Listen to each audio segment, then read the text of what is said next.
நேபாள நாட்டில் ஏற்பட்ட இந்த நிலநடுக்கம் காரணமாக தான் பனிச்சரிவு ஏற்பட்டிருக்கு. அதன் காரணமாக தான் இந்த திடீர் வெள்ளப்பெருக்கு ஏற்பட்டிருக்கு. அதன் மூலமாக பல்வேறு சேதங்கள் ஏற்பட்டிருக்கு அப்படிங்கிறத பார்க்குறோம். இந்த நிலநடுக்கம் அப்படிங்கிறது காலையில் 8 மணிக்கே ஏற்பட்டுருச்சு. அதன் பிறகு பெருவெள்ளம், பெருத்த சேதங்கள் எல்லாமே ஏற்பட்டிருக்கு. அந்த பகுதியில் நேபாள நாட்டில் ஏராளமான வெளிநாட்டு பயணிகளுமே இருக்கிறாங்க. சுற்றுலாக்காக வந்தவர்கள் எல்லாமே சிக்கி இருக்கிறாங்க. அதில் இந்தியாவை சேர்ந்த 150க்கும் மேற்பட்ட நபர்கள் சிக்கி இருக்கிறாங்க. தமிழகத்தை சேர்ந்த 57க்கும் மேற்பட்ட நபர்கள் சிக்கி இருக்கிறாங்க. அதில் 20க்கும் மேற்பட்ட நபர்கள் 23 நபர்கள் கிட்ட மீட்கப்பட்டு பாதுகாப்பாக ராணுவ முகாம்களில் தங்க வச்சிருக்கிறதாக சொல்றாங்க. இதற்கிடையே இந்திய பிரதமர் நரேந்திர மோடி நேபாள நாட்டின் பிரதமரை தொடர்பு கொண்டு அங்கு என்ன நிலைமை என்பது குறித்து கேட்டறிந்திருக்கிறார். உங்களுக்கு தேவையான உதவிகளை இந்தியா செய்யும், மீட்பு பணிகளையும் இந்தியா உதவி செய்யும்னு உறுதியளித்திருக்கிறாரு. அதன் அடிப்படையில் இந்திய படைகள் அங்கே போயிருக்கு. அதே போல சீனாவிலிருந்தும் மீட்பு படைகள் அங்கே போயிருக்கிறாங்க. பல சேதங்கள் ஏற்பட்டிருக்கு அப்படிங்கிறதுனால மீட்பு பணிகளில் ஈடுபடுறதுக்காக இந்திய சீன படைகளும் அங்கு போயிருக்கிறாங்க. இது இல்லாம நேபாள நாட்டை பொறுத்த வரைக்கும் அங்க சியாப் ருபேசி அப்புறம் திமுறை இந்த 2 இடங்கள் சொல்றாங்க. அந்த 2 இடங்கள்ல கடுமையான பாதிப்புகள் ஏற்பட்டிருக்கு அப்படின்னு சொல்றாங்க. தொடர்ந்து மீட்பு பணிகள் நடந்துட்டு இருக்கு. இதுல என்ன சிக்கல் அப்படின்னா, இனி வரும் நேரங்கள்ல இரவு நேரம் தொடங்க ஆரம்பிச்சிரும், வெளிச்சம் இருக்காது. அதனால மீட்பு பணிகள்ல பெரும் சிக்கல் இருக்கு அப்படின்னு சொல்லியிருக்கிறாங்க. இதனால இப்போ பீகார் மாநிலத்தில் என்ன பாதிப்பு, நேபாளத்தில் ஏற்பட்ட நிலநடுக்கத்தின் காரணமாக பீகார் மாநிலத்தில் என்ன பாதிப்பு அப்படின்னு எடுத்துக்கிட்டோம்னா, கோஷியார் அப்படிங்கிறது திபெத் அந்த பகுதியோட மேல் பகுதியிலிருந்து தான் உருவாகுது. அங்கிருந்து உருவாக்கி ஹிமாலயன் மலைத்தொடர்கள் வழியா டிராவல் பண்ணி நேபாள நாடான ரசுவான்னு ஒரு மாவட்டம் அங்கே இருக்கு. அங்கே போதை கோஷி அப்படின்னு சொல்லுவோம் அந்த நதியினுடைய பெயரை. ஸோ அதன் வழியா சிவாலிக் மலைத்தொடர் வழியாக நம்ம இந்தியாவுக்குள்ள வருது, கங்கை நதிகளோட இணையுது. அதாவது கோஷி, கண்டக் அப்படின்னு 2 ஆறுகள் பீகார் மாநிலத்தில் ஓடுது. அந்த நதியோட இது இணையுது. இப்போ அங்கே ஏற்பட்டிருக்க அந்த பெருவெள்ளம் கோஷி மற்றும் கண்டக் இந்த 2 நதிகளில் அதே வேகத்தோட வருது அப்படின்னா பீகார் மாநிலத்திலையும் பல மாவட்டங்கள் பாதிப்பதற்கு வாய்ப்பு இருக்கிறது. சில மாவட்டங்களை குறிப்பிட்டிருக்கிறாங்க.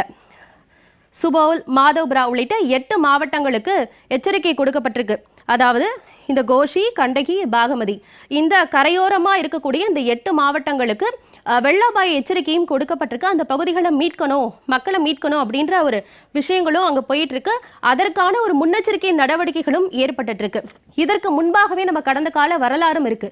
கோஷி நதியின் காரணமாக பீகார் மாநிலத்தில் எவ்வளவு பாதிப்புகள் ஏற்பட்டிருக்கு அப்படின்ட்டு. அதாவது 2008ஆம் ஆண்டு ஆகஸ்ட் 18ஆம் தேதி அன்னைக்கு கோஷி நதியின் பேரழிவால பீகார்ல பல மாவட்டங்கள் பெருத்த சேதங்களை ஏற்பட்டுருச்சு. பல மாவட்டங்களில் வெள்ளப்பெருக்கு ஏற்பட்டிருந்ததையும் நம்ம கடந்த காலங்களில் பார்த்துருக்கோம். அதனால தான் இந்த கோஷி நதியினுடைய வரலாறை நம்ம பீகாரின் துயரம் அப்படின்னு சொல்கிறோம். இதனால தான் நம்ம பீகாரில் இவ்வளவு பாதிப்புகள் ஏற்படும் அப்படின்னு சொல்லப்பட்டிருக்கு. அதனையொட்டி தான் பீகார் மட்டும் இல்லாமல் அதன் அருகில் இருக்கக்கூடிய உத்தரப்பிரதேச மாநிலம் 2 மாநிலங்கள்லையுமே பலத்த பாதுகாப்பு ஏற்பாடுகள்லாம் தயார் செய்யப்பட்டு இருக்கு. வினிதா,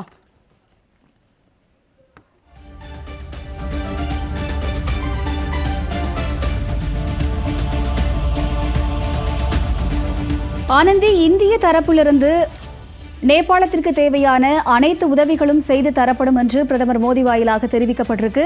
இந்த நிலையில முதற்கட்டமாக என்னென்ன மாதிரியான உதவிகள் செய்வதற்கான வாய்ப்புகள் இருக்கு? மீட்பு படைகள் அங்கு சென்று உதவி செய்வதற்கான வாய்ப்புகள் ஏதேனும் அறிவிக்கப்பட்டிருக்கா? வினிதா, முன்பாகவே குறிப்பிட்டிருந்தேன். இந்திய பிரதமர் நரேந்திர மோடியும் நேபாள பிரதமரை தொடர்பு கொண்டு பேசி இருக்கிறாங்க. அங்க இருக்கக்கூடிய நிலைமை என்ன, சூழல் அங்க எப்படி இருக்கு என்பது தொடர்பாக பேசி இருக்கிறாங்க. உங்களுக்கு தேவையான உதவிகளும் மீட்பு பணிகள்ல உதவிகள் தேவைப்படுமானால் அதை இந்தியா செய்யறதுக்கு தயாரா தான் இருக்கு அப்படின்னு உறுதி கொடுத்திருக்கிறாரு. அதன் தொடர்ச்சியாக இந்தியாவிலிருந்துமே மீட்பு பணிகள் போயிருக்காங்க. அதாவது ஏன்னா நேபாள் நம்மளுடைய அண்டை நாடு. இந்த பார்டர் கிட்ட தான் நமக்கு இங்க நிலநடுக்கம் அப்படிங்கிறது, அந்த பனிச்சரிவு ஏற்பட்டிருக்கு, அதனால வெள்ளம் ஏற்பட்டிருக்கு அப்படிங்கிறத நம்ம பார்த்தோம். அதனால இந்தியாவிலிருந்துமே மீட்பு பணிகள் தொடர்வதற்கான உதவிகள் மேற்கொள்ளப்பட்டு இருக்கு. சீனாவிலிருந்துமே மீட்பு படைகள் அங்க போயிருக்கிறாங்க. ஹெலிகாப்டர் மூலமாக மற்றும் துணை ராணுவ படையினரை அனுப்புவதற்கான வாய்ப்பும் இருக்கு அப்படின்னு சொல்லப்படுது. இதுல இந்தியர்கள் ஒட்டுமொத்தமாக 150க்கும் மேற்பட்டவர்கள் சிக்கி இருக்கிறதா சொல்றாங்க. அது குறித்த பெரிய தகவல் எதுவும் இப்போதைக்கு வெளியாகல. தமிழகத்தை சேர்ந்தவர்கள் 57க்கும் மேற்பட்ட நபர்கள் அவங்க கும்பகோணத்தில் இருக்கிற ஒரு டிராவல் ஏஜென்சி மூலமாக அங்கிருந்து புறப்பட்டு போயிருக்கிறாங்க அப்படிங்கிற தகவல் தான் நமக்கு கிடைச்சிருக்கு. அந்த 57 பேர்லையுமே 23 நபர்கள் பத்திரமாக மீட்கப்பட்டு ராணுவ முகாம்களில் பாதுகாப்பாக வைக்கப்பட்டிருக்கு அப்படின்னு சொல்லியிருக்கிறாங்க. இப்போ மேற்கொண்டு தொடர்ச்சியாக இந்தியா சார்பாகவும் சீனாவிலிருந்துமே மீட்பு பணிகளை துரிதப்படுத்துவதற்காக அங்கிருந்துமே மீட்பு படைகள் போயிட்டு இருக்கிறாங்க. வினிதா. ஆனந்தி, தற்போது பாத்தீங்கன்னா நாராயணி, கண்டக் நதிகளின் கரையோர மக்கள்லாம் எச்சரிக்கையோட இருக்க அறிவுறுத்தப்பட்டிருக்காங்க. அவங்கள பாதுகாக்கும் விதமாக முன்னெச்சரிக்கை நடவடிக்கைகள் என்ன மாதிரியா மேற்கொண்டுட்டு வராங்க? நீங்க குறிப்பிட்ட மாதிரி கோஷி, கண்டகி, நாராயணி இந்த நதிகள் மற்றும் பாகமதி இதனை ஒட்டி இருக்கக்கூடிய அந்த கரையோர பகுதிகளில் இருக்கக்கூடிய மக்கள்லாம் இருக்காங்கல்ல, அவங்கள மீட்கணும் அப்படின்னு சொல்லப்பட்டிருக்கு. குறிப்பிட்ட 8 மாவட்டங்கள், சுபேல், அதே போல மாதவ்ரா உள்ளிட்ட 8 மாவட்டங்களுக்கு வெள்ள அபாய எச்சரிக்கை கொடுக்கப்பட்டிருக்கு. இதனையும் தாண்டி இந்தியாவிலையுமே குறிப்பிட்ட அந்த பீகார் மாநிலத்தில் சில இடங்களில் மழைக்கான வாய்ப்பு, வானிலை கொஞ்சம் மோசமாக இருக்கும் அப்படிங்கிற மாதிரியான ஒரு எச்சரிக்கைகளுமே கொடுக்கப்பட்டிருக்கு. அதன் தொடர்ச்சியாக அந்த மாவட்டங்கள் சொன்ன இல்லையா, 8 மாவட்டங்களுமே இப்போ அலர்ட் படுத்தப்பட்டிருக்கு.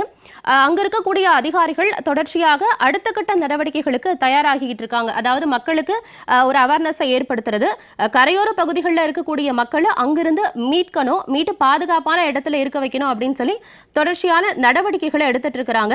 பிரதமர் நரேந்திர மோடியுமே முன்னெச்சரிக்கை நடவடிக்கைகளை மேற்கொள்ளணும் அப்படின்னு சொல்லியிருக்கிறாங்க. ஏன்னா நான் ஏற்கனவே குறிப்பிட்டிருந்தேன், பீகார் மாநிலத்தில் 2008ஆம் ஆண்டு ஆகஸ்ட் 18ஆம் தேதி அன்று கோஷி நதியின் காரணமாக பெரிய பேரழிவு ஏற்பட்டிருந்துச்சு. ஏன்னா கோஷி நதி மலைத்தொடர்கள் வழியா, சிவாலிக் மலைத்தொடர் வழியா நம்ம இந்தியாவுடைய கங்கை நதிக்குள்ள நுழையுது. கங்கை நதியினுடைய கிளை ஆறுகள் தான் நம்ம இங்கே கோஷி, கண்டக் அப்படின்னு சொல்றோம். ஸோ அந்த 2 நதிகளுமே பீகார் மாநிலத்தில் போகுது.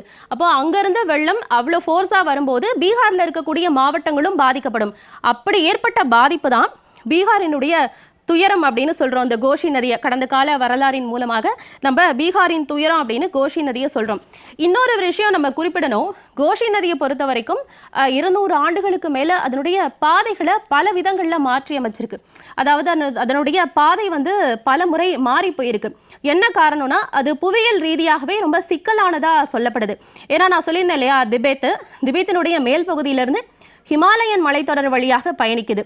அங்கே ஃபுல்லாக பனிப்பாறைகள் அதெல்லாமே இருக்கும். அதன் பிறகு நேபாளம், சிவாலிக் மலைத்தொடர், அதன் பிறகுதான் அது நிலப்பகுதியை நோக்கி வருது. கங்கை நதியினுடைய ஒரு நார்மலான ஒரு நிலப்பகுதியை நோக்கி வருது. அதனால அதனுடைய பாதைகளுமே பல முறை மாறுபட்டு போயிருக்கு. இந்த நிலையில தான் நேபாள நாட்டில் ஏற்பட்ட அந்த நிலநடுக்கம், அதன் மூலமாக ஏற்பட்ட பனிச்சரிவு, இதனால தான் இவ்வளோ பெரிய பெருத்த சேதங்கள் ஏற்பட்டிருக்கு.